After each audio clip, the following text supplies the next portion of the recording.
Hey, Defecator, on défake sur les fakes. On nous balade parfois dans des vérités alternatives, hautes en couleurs, où l'on cherche à nous égarer, et où, rien que de tenter d'expliquer à son interlocuteur que c'est quand même mieux quand on parle de choses vraies plutôt que de choses fausses ou juste d'émotions, c'est déjà se lancer dans la traversée du désert. C'est ce phénomène qu'on va tenter d'explorer dans cet épisode. Cette façon dont les faits s'effacent et le vrai s'affaisse, quand sous la surface, le faux se professe.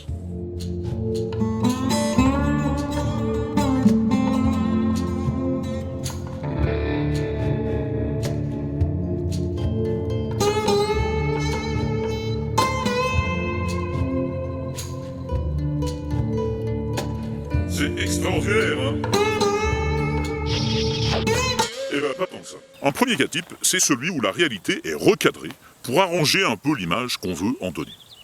Vous savez que je suis assez attentif aux manipulations sur les graphiques. Et si vous me suivez sur Twitter, régulièrement, j'en mets à l'honneur, que je repère ou qu'on me signale. Là, en mai, je me suis permis, avec d'autres, d'apostropher la ministre de la Recherche, tranquillou, concernant un tweet qu'elle avait fait sur la formation des médecins, en présentant un histogramme qui semble montrer qu'en 2021, il y a une progression spectaculaire du nombre d'étudiants admis en deuxième année de médecine. Alors, qu'est-ce qui cloche? Je vous laisse une seconde de réflexion.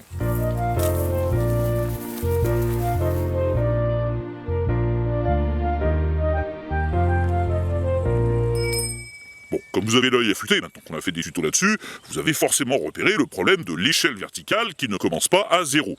Elle commence à quelque chose comme 7000, d'ailleurs on ne sait même pas puisqu'on n'a même pas de graduation visible. Et donc on a un magnifique graphique tronqué qui accentue les écarts et donne l'impression visuelle d'une valeur qui aurait presque doublé depuis le début du quinquennat du gouvernement en 2017, ce qui n'est pas le cas en réalité. Alors, on était pas mal à le lui signaler, il y a eu beaucoup plus de likes d'ailleurs sur nos réponses que sur son tweet initial, ce qui est assez significatif. Il y a même eu quelqu'un qui lui a proposé d'utiliser carrément ce graphique-là, tant qu'elle y était, j'ai trouvé ça drôle. Mais bon, il n'y a eu aucune réaction de Madame Vidal.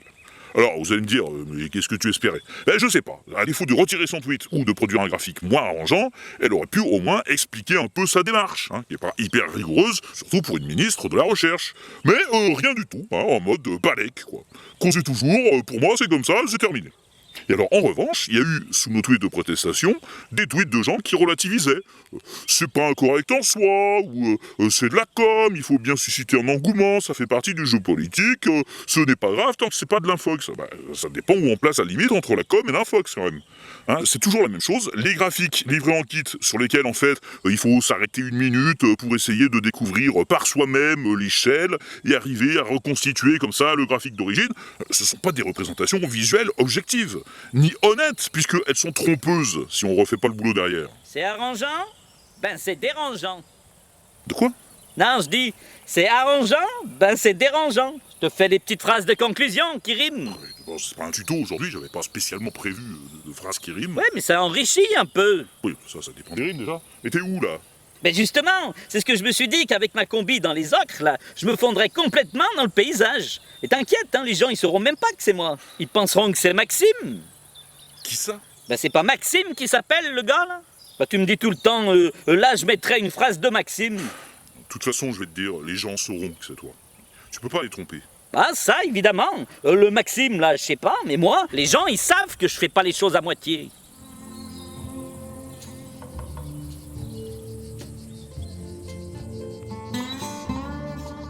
Et alors, c'est la même chose quand Jean Castex fait des remixes de chiffres. Le 21 juillet, par exemple, au JT de TF1, sur la situation du Covid-19, au moment où il veut faire voter son pass sanitaire. Plus 140% en une semaine, 18 000 cas hier, voilà. Ça caractérise la situation. Mais, si vous me permettez, il y a un autre chiffre qui caractérise cette situation. 96% de ces 18 000 cas, de tous ces cas qu'on constate de plus en plus nombreux, n'étaient pas vaccinés. Eh bien, en fait, ce n'était pas rigoureusement exact de dire que sur les 18 000 cas de la veille, 96% n'étaient pas vaccinés. Parce que ça, c'est un remix de deux infos. Oui, il y avait eu 18 000 nouveaux cas identifiés la veille, mais le 96%, lui, il provenait d'une étude datant de début juillet sur 2000 cas positifs, où on constatait effectivement qu'il n'y avait que 4% de totalement vaccinés sur les cas positifs. Donc l'étude n'a été contestée par personne. Le problème ici, c'est que le Premier ministre a présenté ce chiffre sur les cas de la veille comme si c'était une donnée qui lui avait été remontée. Or, cette donnée était invérifiable. On n'avait pas ce pourcentage de vaccinés sur le nombre de cas de la veille. Il était probablement de cet ordre-là, mais il n'était pas connu. Du coup, il a avancé un chiffre sorti de nulle part. Et comme l'a relevé le journal Libération, des gens ont cherché à le vérifier, ils n'ont pas réussi, et le résultat c'est que ce genre d'approximation à la Jean-Michel à peu près, ça ne fait que créer plus de suspicions envers les chiffres communiqués et alimenter des rumeurs sur le fait qu'ils seraient bidons. Puisque celui-là, il est réinventé, en quelque sorte, et bien par amalgame, on va pouvoir jeter le discrédit sur tous les chiffres. Et alors, comme pour la ministre de tout à l'heure, avec sa présentation flatteuse, là, on voit chez ceux qui reçoivent ce discours, des gens qui se satisfont de ces petits réarrangements, qui relativisent en expliquant que le chiffre de base est vrai, donc ça va, quoi. En occultant tout le problème de crédibilité que ça peut poser derrière d'avoir des discours qui contiennent à la fois du vrai et du faux, du remixé, quoi. Quand on dit « oui, c'est pas si grave que ça », on abaisse son niveau d'exigence. Et c'est le même ressort qui fait prospérer ce qu'on appelle les millefeuilles argumentatifs. On en avait parlé, ça. Les documentaires mensongers qui durent 2h30 ou plus, qui vous empilent des couches d'arguments non-stop pour pas vous laisser le temps de réfléchir. Alors, ils commencent par du vrai pour vous mettre en confiance, et puis ils alternent le vrai et le faux jusqu'à finir par vous faire avaler n'importe quoi. Et sur ces faux docs, quand vous démontrez qu'il y a une erreur dedans, il y a toujours quelqu'un pour venir relativiser, genre oui, d'accord, mais ça reste intéressant parce qu'ils disent pas que des conneries quand même. Attendez, à quel moment on peut s'autoriser à vous raconter n'importe quoi sous prétexte qu'on vous a dit quelque chose de vrai une fois ? C'est manipulateur. Ça joue simplement sur le fait que vous n'irez pas tout vérifier derrière. Et donc il vous en restera l'impression que c'est possiblement vrai. Autre cas. Vous vous souvenez forcément de Morissette, la première Française vaccinée contre le Covid-19. C'était le 27 décembre 2020, avec cette médiatisation un peu indécente quand même, surtout que derrière cette grosse opération de communication à l'hôpital, finalement dans les premières semaines, la mise en place de la vaccination a été un peu laborieuse. Bon, eh bien, il y a eu un tweet écrit le 28 décembre qui racontait qu'elle était décédée après l'injection. Diffusé par un certain Aldente qui disait travailler dans l'EHPAD de Morissette. Alors, c'est passé relativement inaperçu sur le coup, jusqu'au 15 janvier, où un gros compte Twitter s'est mis à le relayer. Là, le tweet a commencé à beaucoup circuler, parce que c'est comme ça que ça marche. Repris en masse, évidemment, par les comptes dits de réinformation, mais la PHP a démenti la rumeur. Du coup, certains ont demandé des preuves à Aldente de ce qu'il racontait, et Aldente a diffusé une photo d'une personne âgée sur un lit de mort. Mais quelqu'un a fait une recherche sur l'image, ça vous avez une vidéo vite fait pour apprendre la technique, et en fait c'était un fake, tiré d'un stock de photos. Et là, Aldente, sans se démonter, a fini par lâcher « c'est bon, ça va, on sait que c'est une fake news, circuler, il n'y a plus rien à voir ». Il a expliqué avoir menti pour dissuader les gens de se faire vacciner.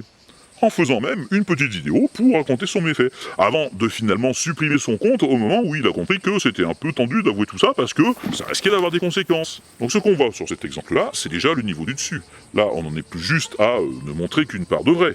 Ici, la personne a carrément baladé ceux qui l'écoutaient, mais délibérément, et en revendiquant même le fait d'avoir menti. Pour cette personne, ça semblait un fait d'arme honorable, parce qu'elle faisait ça au nom de son combat, et elle était donc prête à utiliser tous les moyens, même les plus malsains, inventer une histoire pour jouer sur les peurs.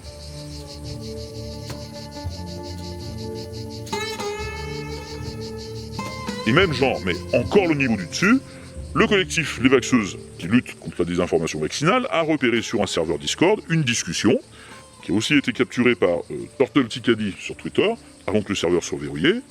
Et on peut y lire « Il faut qu'on cherche tous les effets secondaires des vaccins pour les monter en épingle.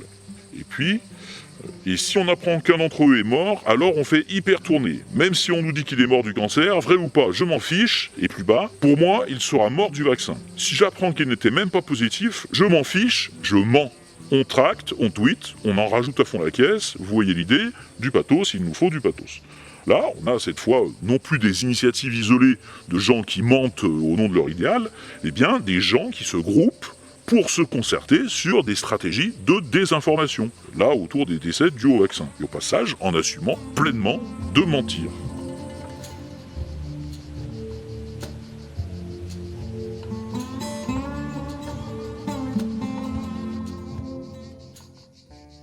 On en arrive même à des situations où vous avez maintenant des groupes revendiqués anti-vaccins qui mènent des actions coordonnées sur les réseaux sociaux, mais qui sont contrées par d'autres groupes pro-vaccins cette fois.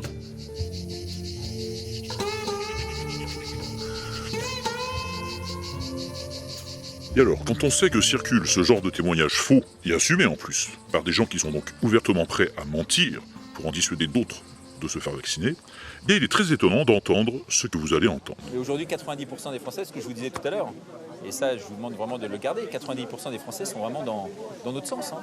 J'ai une vraie crédibilité dans le milieu de la presse. Personne ne m'a pris pour un éberlué, pour un... J'étais un des plus jeunes présentateurs de France. Ce journaliste, vous le connaissez peut-être, c'est Richard Boutry, qui rappelle qu'il a été notamment présentateur du Soir 3. Ce qui est vrai, il l'a présenté en 1998. Et par la suite, il a travaillé sur d'autres médias, par exemple KTO.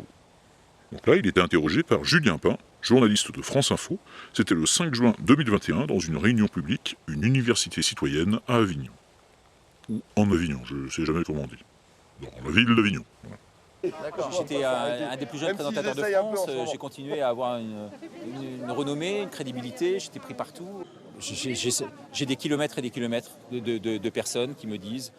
Toute la journée, je reçois des centaines de mails, ils le voient parce qu'ils travaillent avec moi, centaines de mails de personnes qui m'ont dit dans mon entourage, telle et telle personne est morte du vaccin, telle personne a un état psychologique qui a complètement varié depuis qu'elle s'est fait vacciner, telle et telle personne qui aujourd'hui sent du chaud et du froid, telle et telle personne qui regrette aujourd'hui de s'être fait vacciner, et c'est vrai que c'est un nombre considérable aujourd'hui. Et comme vous êtes journaliste comme moi, un de nos premiers réflexes de journée, c'est qu'on va vérifier ça. Donc on reçoit un message, après il faut enquêter pour savoir si c'est vrai, parce que vous êtes bien d'accord qu'un message, ça ne veut pas dire que c'est vrai.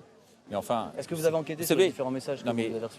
Dans les milieux qui sont les nôtres, peut-être contrairement aux vôtres, les gens sont assez sachants, sont assez clairs, sont assez vraiment éclairés, sont assez inspirés, sont assez alignés et ont une connexion. Et ces gens-là sont des gens vrais. Et les gens que vous voyez ici, ce sont des gens vrais. Et partout où je vais en France, dans tous les mythiques, ce sont des gens vrais.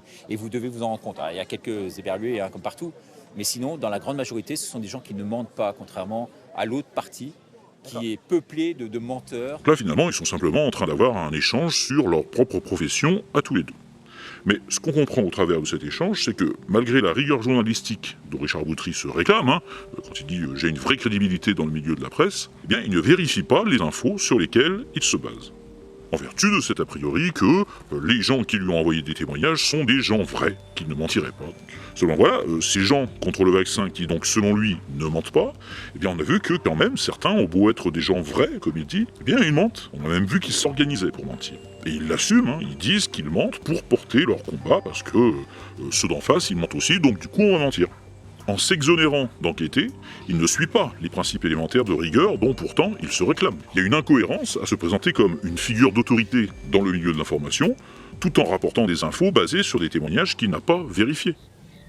Alors, ce qui est intéressant, pour comprendre comment il est possible de partager cette approche-là, c'est de lire certaines des réactions sous l'extrait du reportage de Julien Pain.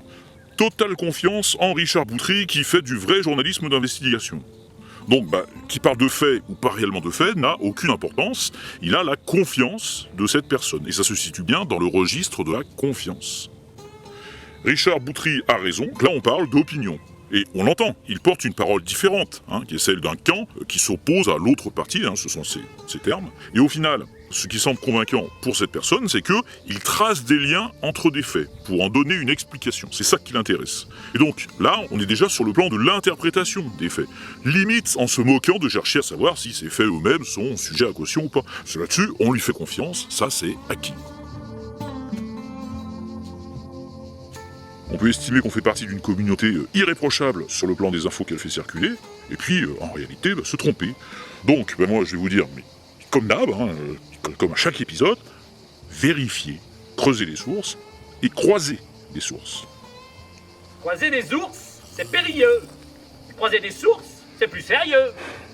Je t'entends pas là. Bah flûte, c'est que j'ai dû trop bien me camoufler cette fois. Je sais pas, je t'entends pas. Ah bah oui, du coup. Oh mince.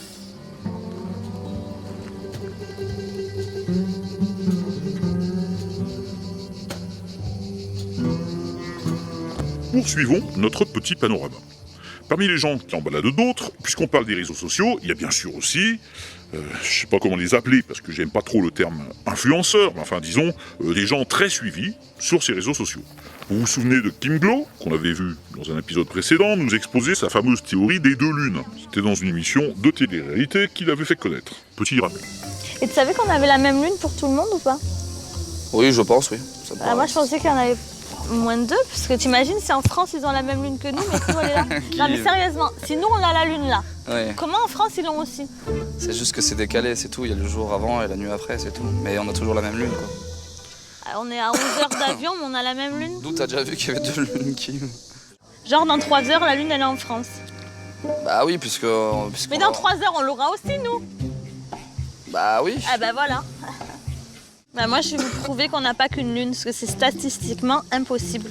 Ah ok, d'accord. Voilà, c'est toujours aussi édifiant. Eh bien, il est très intéressant d'écouter ce qu'elle a confié par la suite lors d'une interview. Bien sûr, ces 2 lunes, elles m'ont permis d'acheter ma maison, de faire des couvertures de magazines. Ces 2 lunes, elles ont refait ma vie. C'est pas vrai, ces 2 lunes, cette phrase t'a permis d'acheter ta maison? En fait, j'ai compris que la connerie, c'était un gros fonds de commerce. À ce moment-là, faut rien lâcher. Le cynisme de la meuf. Donc là, elle assume de raconter des conneries uniquement pour faire du pognon. Tombé sur un article du Parisien qui disait « La Terre a provisoirement une 2e lune et c'est rarissime ». Est-ce que tu l'as vu? Oui, bah du coup, il y a tout le monde qui m'a envoyé ces articles et là, mais je me suis dit, mais j'avais tellement raison. De toute façon, j'ai toujours raison, la preuve. Et juste pour la petite explication, l'article du Parisien disait donc c'est un petit astéroïde donc de moins de 4 mètres de diamètre qui a été capturé dans l'orbite de notre planète. C'est incroyable, non? Ça m'étonne pas. Je savais qu'il y avait une histoire comme ça, donc tu vois. Alors là, c'est le pompon. Donc le gars lui explique qu'il y a eu un petit rocher qui s'est fait prendre en orbite, et que donc, techniquement, oui, à un moment, il y a eu 2 satellites naturels de la Terre. Pas 2 fois la Lune, évidemment, 2 satellites naturels. Mais là, Kim Glo, donc sans se démonter, nous claironne qu'elle savait bien qu'elle avait eu raison. Alors qu'à l'époque, elle parlait bien d'avoir 2 lunes, identiques, pas un astéroïde et la Lune. Donc, ce qu'on peut voir là, c'est que soit elle maîtrise pas plus le sujet qu'à l'époque, soit elle a bien compris que c'est pas du tout la même chose, mais elle continue de raconter n'importe quoi. Hypothèse plus audacieuse, j'avoue. Enfin, dans tous les cas, le fond de ce qu'elle dit lui importe peu. Finalement, tant que sur la forme, elle entretient son personnage, pour elle c'est ça le principal, ça lui permet de maintenir sa popularité pour mieux pouvoir la monnayer derrière. Alors, sur la Lune, ça fait rire. Ce qui fait moins rire, c'est quand elle se met à balancer n'importe quoi sur l'actualité, cette fois. Donc ils ont créé ce virus pour que les plus faibles y crèvent. C'est une sorte de... Comme le truc qu'on étudie à l'école, là, comment ça s'appelle? Les camps de concentration. Ben voilà, en gros, là, c'est une guerre pour les plus faibles. C'est horrible, mais c'est vrai. Non, mais j'ai un moment de lucidité, là, quand j'y pense, mais c'est une évidence, en fait. La planète est surpeuplée, ça va mal. Là, avec les personnes âgées qui meurent, ça va alléger les caisses de retraite pour l'État. Oh, mais c'est trop une évidence, en fait. Ah non, mais là, d'un coup, je me prends... Comme si d'un coup, là, j'avais une illumination. Mais c'est une évidence, en fait. Réfléchissez. Kim Glo a 1,1 million de followers sur Insta, 1,3 million sur Snapchat, quasiment 1 million sur TikTok. Et des jeunes surtout. Bon, vous comprenez pourquoi je suis réticent à l'appeler influenceuse. C'est mon inconscient qui refuse parce qu'au fond, j'ai pas envie de ça. J'ai encore suffisamment foi en l'intelligence de ceux qui la suivent pour espérer qu'ils ne se laissent pas influencer par des discours pareils, parce que je dois être un optimiste.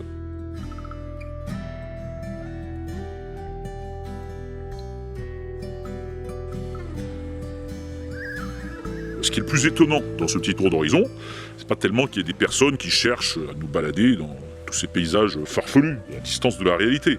Ça, finalement, il y en a toujours eu. C'est juste que la technologie d'aujourd'hui leur permet d'être plus écoutés, plus vite, par davantage de gens, avec ce qu'on appelle la dérégulation du marché de l'information.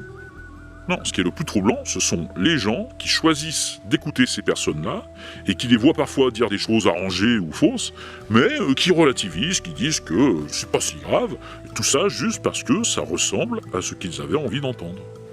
En gros, ils ne croient pas forcément tout ce que disent ces personnes, mais ils adhèrent à leur vision du monde et ils ont envie de partager leur coup de gueule et leur défiance des élites. On peut le comprendre, mais du coup, au nom de ça, finalement, ils tolèrent qu'on les emmène loin de la réalité.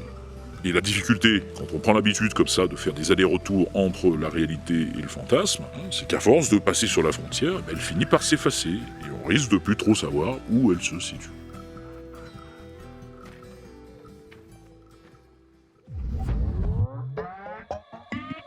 V'là les fake news. Ça vise le buzz, mytho d'épouse, ça raconte nimp. Ouais, je gobe. Ce qui compte, c'est que les chiffres grimpent. Faut que ça circule. Et quitte à ceux qui vous manipulent, prêts à tout faire pour rendre leurs idées populaires. Et sans dire fier, on sait que c'est faux, mais pas nous chaud. On sait que c'est fake, on s'en balèque.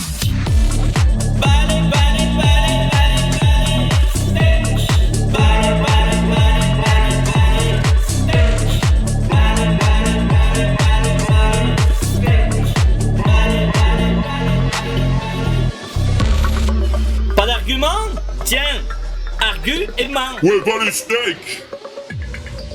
Sans vérifier. Sans savoir si l'on peut s'y fier, ça lâche des pouces. Ouais, je gobe. Tous à la va comme je te pousse, même si c'est faux. C'est ça qu'il voulait comme info.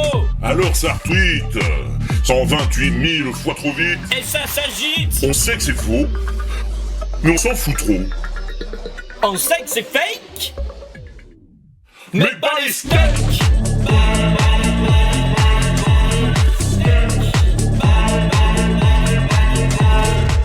Derrière ça vend. Qui du bouquin, qui des traitements, de l'influence. Ouais. Aux politiques en mal d'audience. Eh ouais gros. Pas du gant.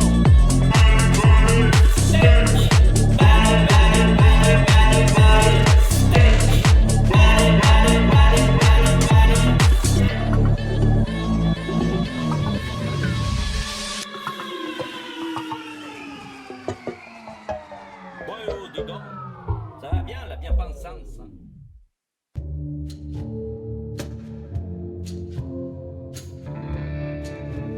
Alors, attention, il faut bien distinguer les gens comme ceux qu'on a vus, qui envoient ces informations réarrangées, non vérifiées, carrément fausses, et puis ceux qui reçoivent ces infos douteuses et qui les relaient sans se poser de questions. Et c'est presque plus intéressant de parler d'eux parce que c'est avec eux qu'on est en contact la plupart du temps et qu'on échange. Hein, ce sont les gens qu'on croise à la machine à café, en soirée, à l'apéro ou sur les réseaux sociaux. Et évidemment, leurs motivations peuvent être différentes de ceux qui ont émis les infos. Ils n'ont pas les mêmes intérêts déjà, puis ils ne sont pas forcément militants. Donc, comme d'hab, au lieu de tout de suite leur mettre des étiquettes, les juger, les classer dans les grands camps du bien ou du mal du petit monde manichéen, essayons déjà juste de comprendre un peu leur cheminement. Juger un peu moins, comprendre un peu plus. Alors j'ai trouvé un point de vue très intéressant dans un article de Time du 30 juin 2021 qui posait la question « Pourquoi QAnon prospère alors que régulièrement on a pu lire des prophéties de QAnon qui ne se sont jamais réalisées ?»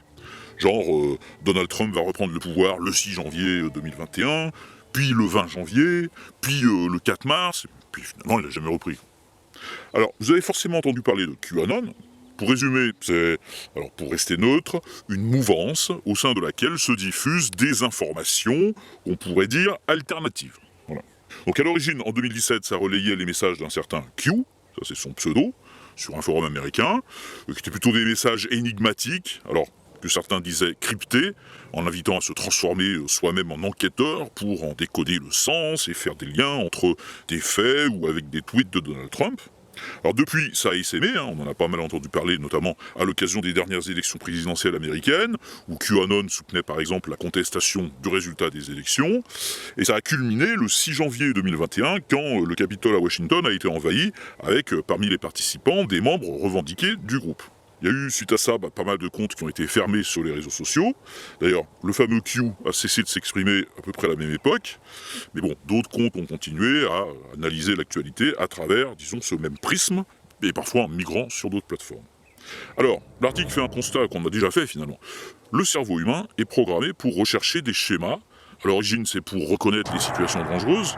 Et on a donc un cerveau qui cherche à, disons, trouver de l'ordre dans le chaos. Et à trouver une explication à ce qui se passe pour avoir un contrôle sur la situation.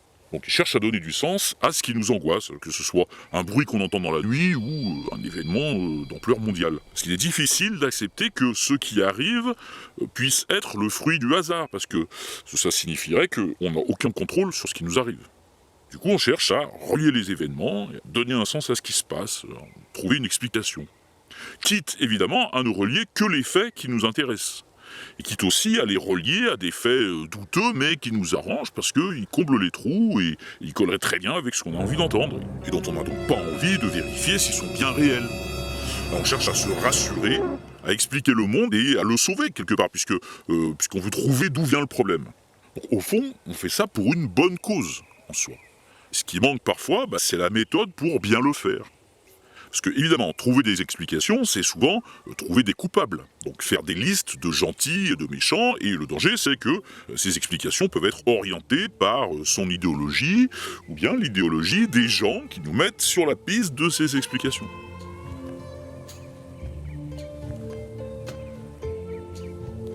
Et alors une constante qu'on voit aussi, c'est l'espoir qu'il y aura de grandes révélations et que tout le monde sera très surpris, que les coupables seront renversés.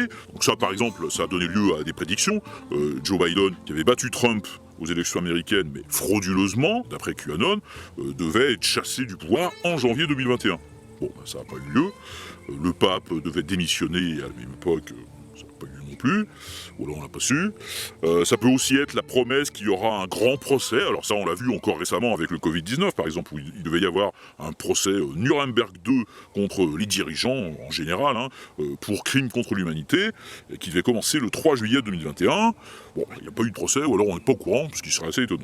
Mais bon, quand ça ne se produit pas, eh bien on l'intègre au récit. Ça s'est pas produit parce que un tel a trahi, ou qu'il y a eu un contre-ordre, ou même parfois on admet qu'il y a eu une mauvaise interprétation d'un message codé.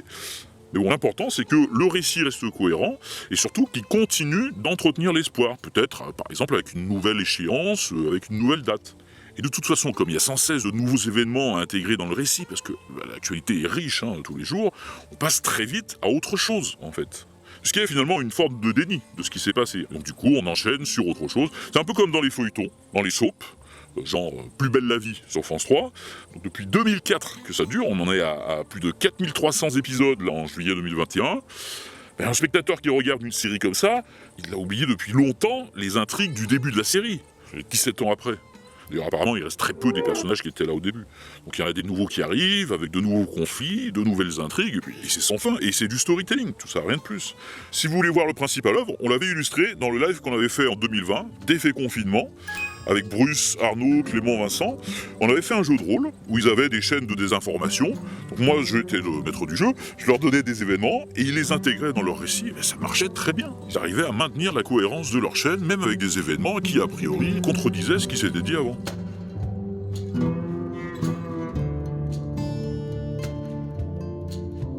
Un autre point de vue, très intéressant et complémentaire, là c'était juste un article de blog qui avait été écrit en septembre 2020, mais qui a pas mal circulé, écrit par Wade Berkowitz, qui est américain, et qui est créateur de jeux vidéo éducatifs au départ. Là, il a fait une analyse de QAnon, vue en tant que game designer, et il a trouvé des parallèles avec ce qu'il connaissait. Je vous ai mis le lien en description, bien sûr, avec toutes les autres sources, comme à chaque vidéo. Wade, il a bossé notamment dans les ARG, c'est les Alternate Reality Games, ou les LARP, les Live Action Role Playing Games. Ça, ce sont des jeux de rôle grandeur nature. Vous avez par exemple les Murder Party. Ce sont des soirées enquête où tout le monde joue un rôle qui a été écrit au départ par un scénariste, maître de jeu, et chacun ne connaît que son rôle à lui. Il n'y a que le maître de jeu qui sait tout et qui a une vision globale de ce qui s'est passé. Et donc tout le monde dans la soirée enquête, tout en jouant son rôle, enquête à partir des indices qui lui sont donnés par les autres joueurs. Alors, ce qu'il raconte, c'est que dans l'un des premiers jeux de ce genre qu'il a créé, les joueurs devaient explorer un sous-sol pour chercher des indices. Donc il dit que l'énigme était censée être facile, mais que par terre, il y avait des bouts de bois qui étaient là, mais complètement par hasard, dans le décor qui était censé faire un peu creepy. Mais un des joueurs a remarqué que ça semblait dessiner une flèche qui pointait vers un mur. Et là, ça a déraillé parce que tout le groupe de joueurs n'a plus jamais bougé de là. En fait, ils s'étaient persuadés qu'il y avait un truc à trouver dans le mur, alors qu'il n'y avait rien, en fait. Donc c'était des gens tout à fait normaux, et ils ont abouti à des conclusions complètement logiques, et qui pourtant étaient fausses, parce que, en fait, ils n'ont pas découvert une flèche. Ils l'ont créée, la flèche. Avant eux, elle n'existait pas, c'était juste des bouts de bois au hasard. C'était une sorte de pareidolie, finalement. Ça, on avait déjà vu ce que c'est. Ils ont vu une forme là où il n'y en avait pas. C'est aussi ce qu'on appelle l'apophénie, c'est le fait de donner du sens à ce qui n'en a pas. Dans QAnon, il y a des gens, dont le fameux Q, qui sélectionnent des faits, qui les présentent d'une certaine façon, en invitant à leur trouver un sens, et qui donc organisent l'apophénie et la provoquent. Et ça donne à ceux qui les suivent l'impression que, en reliant les points eux-mêmes, ils reconstituent le grand puzzle du monde, et que par eux-mêmes, ils découvrent des vérités cachées. Et là où c'est malin, donc toujours selon Wade, mais je pense que ça d'ailleurs on peut l'extrapoler à la plupart des vidéos qui invitent celui qui regarde à faire ses propres recherches. Donc là où c'est malin, c'est qu'en donnant à la personne qui fait ses propres recherches un indice qui oriente en fait complètement ses recherches, on lui fait trouver exactement ce qu'on voulait qu'il trouve. Sauf qu'on ne lui a pas donné l'impression qu'on lui imposait quoi que ce soit. Et ça fait toute la différence, parce que sinon il pourrait y résister s'il avait l'impression qu'on lui dicte sa façon de penser. Ça, on le lit souvent en commentaire. En tout cas, moi, je le lis souvent sous mes vidéos. Oui, vous cherchez à nous imposer une façon de penser. Ben là, non. Même si ses propres recherches étaient complètement téléguidées, la personne a eu l'impression de trouver quelque chose par elle-même. Et on sait que résoudre une énigme, pour le cerveau, c'est gratifiant. En 2018, il y a eu une étude qui a montré que ça génère une dose de dopamine, qui est un neurotransmetteur impliqué dans le circuit de la récompense dans le cerveau. Donc ça fait du bien, c'est plaisant. Et ça donne envie d'en résoudre d'autres et de continuer à faire partie de cette petite communauté de gens qui ont découvert ce que les autres, les moutons, ne savent pas.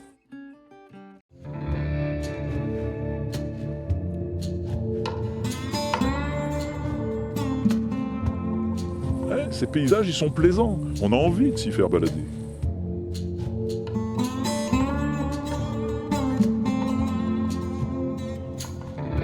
Alors, approchons-nous-en un peu pour étudier leur origine.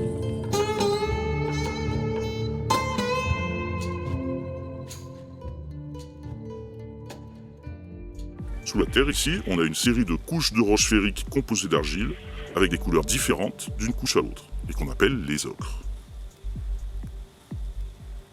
On est dans le Vaucluse, entre Roussillon et Rustrel, et la région est connue pour ça parce que ici, il y a 110 millions d'années, c'était le fond d'une mer, peu profonde, quelques dizaines de mètres d'eau, où, par-dessus une couche de calcaire, se sont déposés des micro-organismes en décomposition dans des couches de sédiments sableux, avec donc du quartz et de l'argile verte, formant des sables verts, ce qu'on appelle la glauconie, qui contient des atomes de fer. Là où on peut bien se rendre compte qu'il s'agit d'anciennes couches sédimentaires, c'est avec la présence de ces petites traces blanches là, qui sont en fait des terriers creusés par des vers, au fond de la vase à l'époque, dans la couche sédimentaire, et qui se sont fossilisés. Aujourd'hui, ça grouille de fourmis et ça pique. Alors, on est sur la terre ferme, là, ça c'est sûr. Parce que donc, il y a 80 millions d'années, cette fois, il y a eu des mouvements de terrain, toute la région a émergé, et ces couches se sont retrouvées à l'air libre. Petit à petit, avec les précipitations, la glauconie s'est dissoute en libérant son fer. Et c'est ainsi que s'est formé de l'hydroxyde de fer qui a cristallisé sous forme de ce qu'on appelle la goethite et qui donne ses couleurs plus ou moins rouges à ces couches qu'on appelle aujourd'hui les ocres. Il y a eu aussi de la formation d'argile blanche qu'on appelle la kaolinite et les couleurs des couches varient donc en fonction de leur proportion de goethite et de kaolinite en allant du blanc au rouge en passant par le jaune et l'orange et sans se mélanger, ce qui donne ces paysages assez inhabituels. Alors, il y a des endroits aménagés, à Rustrel, le Colorado provençal, et à Roussillon, bon, ce sont des promenades familiales sympas, mais attention, c'est touristique et fréquenté, puis l'accès est payant. Cela dit, quand on cherche autour, il reste des coins où on peut accéder à l'ocre, un peu en dehors des sentiers battus. Et voilà donc ce sur quoi on marche quand on s'aventure dans ces paysages, d'un point de vue géologique. Après, je sais que c'est pas forcément l'aspect géologique qui vous intéresse, sinon vous seriez plutôt sur Sciences de comptoir, avec Valentine en train de vous lécher les cailloux. Donc, qu'est-ce qu'il y a au fond derrière ces excursions hors de la réalité ?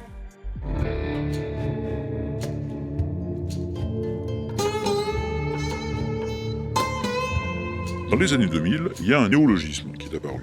On a commencé à dire qu'on était entré dans l'ère de la post-vérité.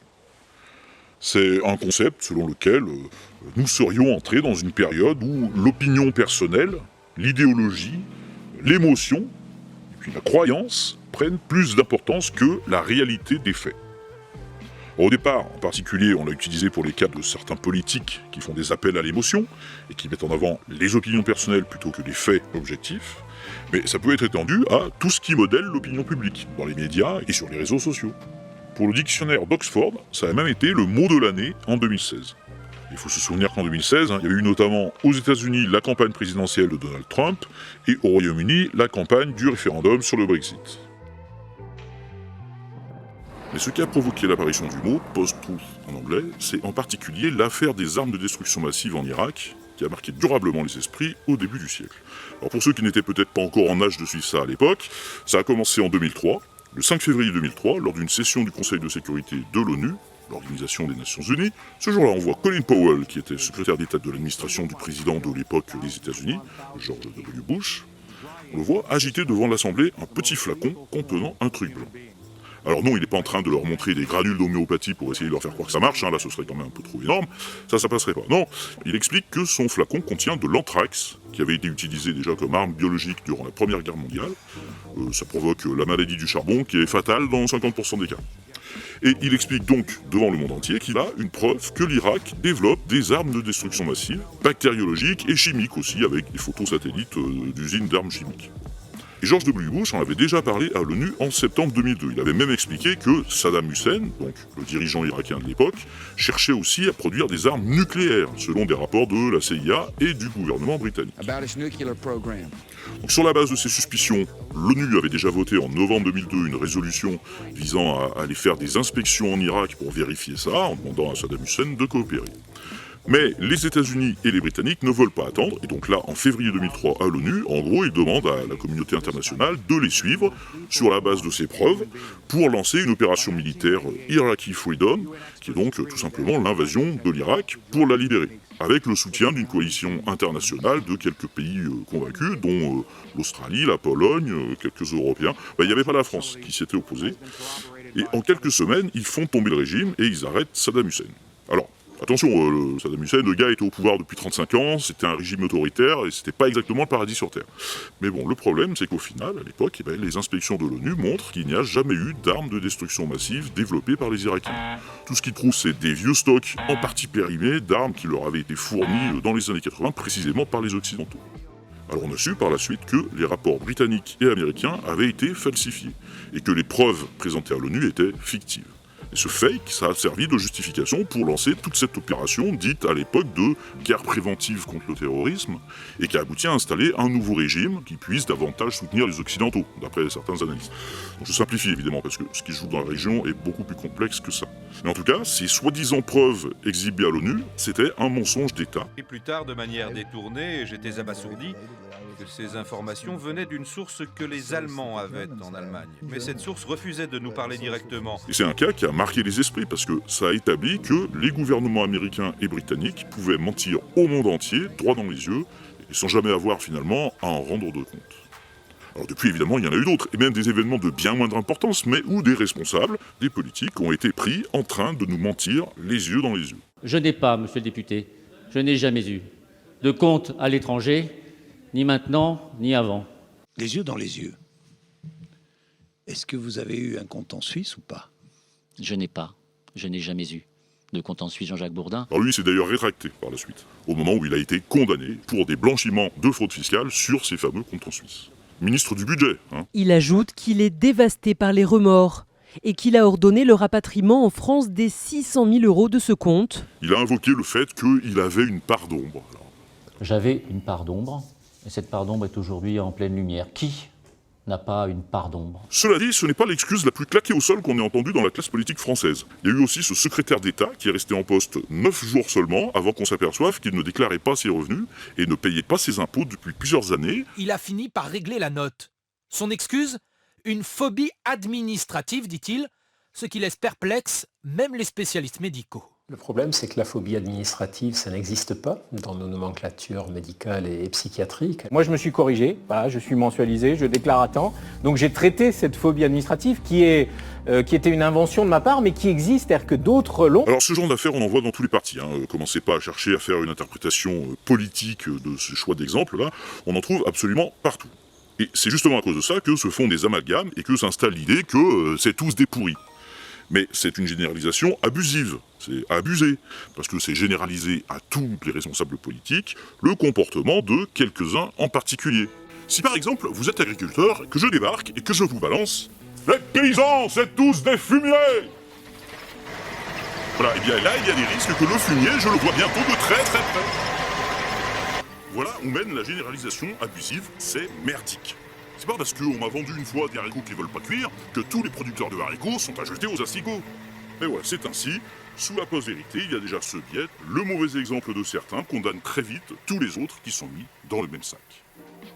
Et ce phénomène-là, il a une conséquence directe sur la crédibilité du pouvoir en temps de crise. Parce que cette crédibilité est très vite sapée lorsqu'il se produit, par exemple, ce qu'on a vu en France au début de la pandémie du Covid-19, donc c'était en 2020, concernant le port du masque. Dans la situation actuelle, j'insiste, L'usage du masque en population générale n'est pas recommandé et n'est pas utile. Les Français ne pourront pas acheter de masques dans les pharmacies parce que ce n'est pas nécessaire quand on n'est pas malade.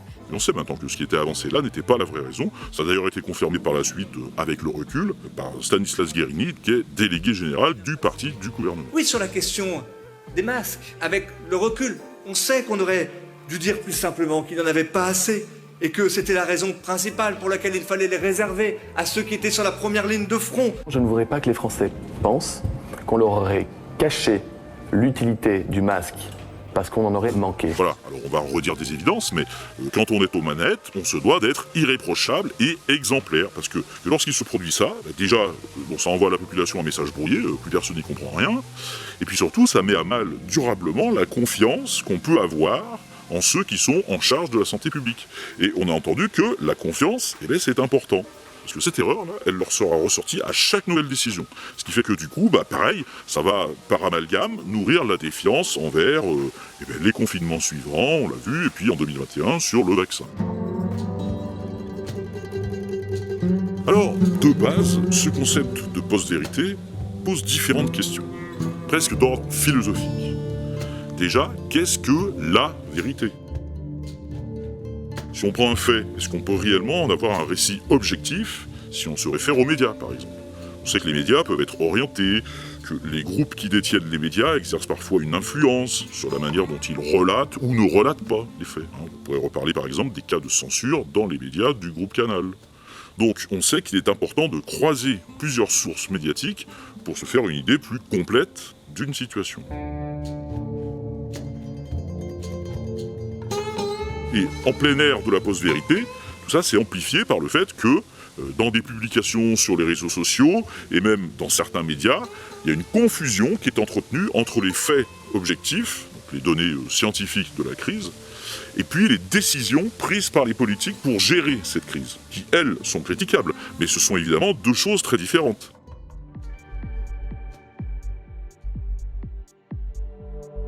On peut constater objectivement que le vaccin, ça marche, mais pour autant, on peut avoir derrière des opinions différentes sur la manière dont doit se faire la vaccination.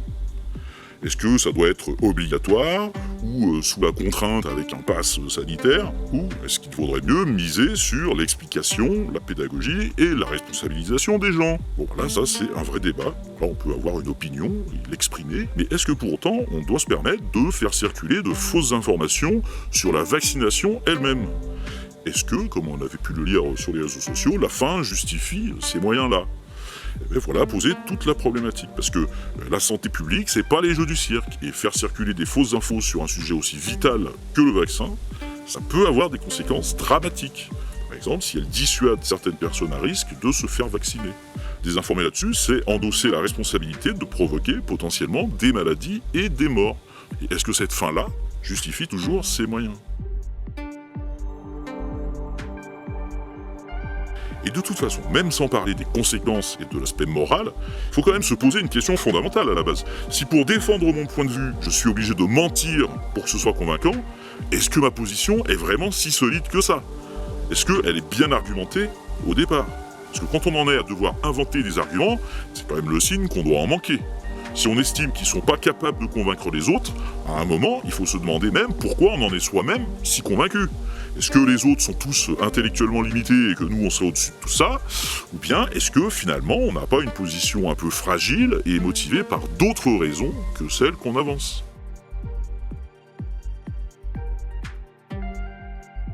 Et alors quand on entend dire que les dominants ont largement usé et abusé du mensonge, donc du coup on peut tous faire comme eux, mais c'est un argument tout pété qui cherche à tirer vers le bas. La post-vérité tire vers le bas. Alors, à chacun de nous de savoir ce qu'on veut faire du monde, et déjà ça commence à notre échelle par les infos qu'on échange. Est-ce qu'on veut contribuer à le tirer vers le bas, ou est-ce qu'on veut élever tout ça ? C'est pas un truc inéluctable, il y a une question de choix personnel à faire. On n'est pas condamné à se laisser encrasser par la crasse des autres. On peut élever le débat et la pensée. Et tout ça revient à une seule question, quand c'est fake, est-ce que vraiment on s'en bat avec ? En guise de conclusion, vous voyez, quand on regarde ces belles tranches de roche ici, les couches rouges avec plus de goethite, puis l'argile blanche avec la kaolinite, l'ocre des couches du haut, ne dégouline pas nécessairement dans la couche du bas pour trouver sa couleur. Il n'y a pas de fatalité. Donc c'est pas parce que la couche du haut surenjolive les paysages que la couche du bas se sent obligée de l'imiter. Métaphore lourdingue, mais solide comme le roc. Et là c'est fort, parce que métaphore. Métaphore, bah ça m'irait bien ça, comme nom de super-héros. Ah, bon Dieu. Qu'est-ce que t'as encore foutu? Ah, c'est-à-dire, je me suis laissé emporter par ce beau paysage, puis bon, j'ai pas vraiment vu où je mettais les pieds. Du coup, je suis tombé de haut. Ouais, métaphore. Allez, que l'obscurantisme retourne à l'obscurité. Ciao. Mais ciao. On sait que c'est fake, mais pas les steaks.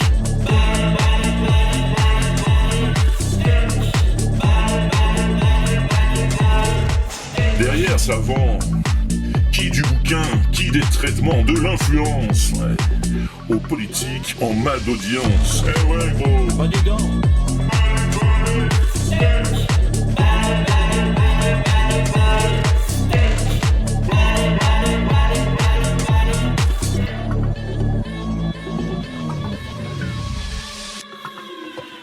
Qui n'a pas une part d'ombre? Ça m'étonne pas. Je savais qu'il y avait une histoire comme ça.